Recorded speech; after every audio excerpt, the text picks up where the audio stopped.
ശ്രീയോലംബകന്യാവിനെ ആയിരിക്കുന്നു യോഗിയാ പുരുഷനായിരിക്കുന്നല്ലോ. പെണ്ണ് കാണുന്നു മനം തെളിഞ്ഞു കെട്ടിയും മുടിപ്പിച്ചും താനില്ലം തനിയുടെ തറവാടും നോക്കി അങ്ങനെ വഴിയാകിലെ വഴി പോരുന്നു ഒരു കാലേ.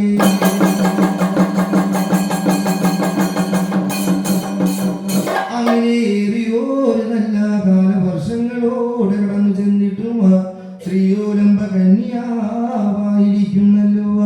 അവള് പെറ്റു കാണുന്നില്ല, പ്രസവിച്ച് കാണാതെ ഇരിക്കുമ്പോ യോഗിയ പുരുഷനായിരിക്കുന്നു. ശ്രീയോലംബ കന്യാവിനെയും വിളിച്ചു.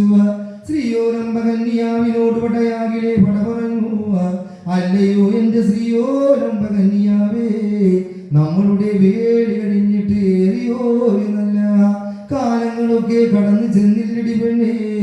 ഇത്ര നാളായിട്ടും നീയൊന്ന് പെറ്റില്ലല്ലോ, പ്രസവിച്ചില്ലല്ലോ. നിന്നുടെ പ്രവടി തലക്കിലായിരിക്കുന്നല്ലോ.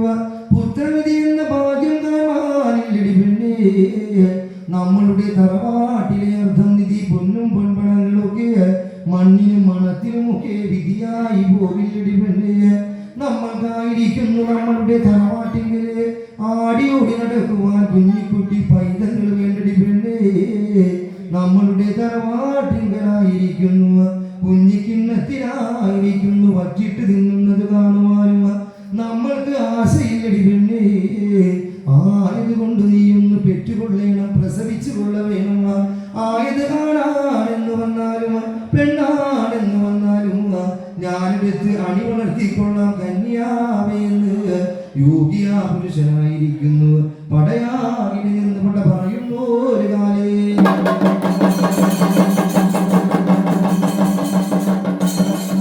ആ നേരത്തിങ്കലായി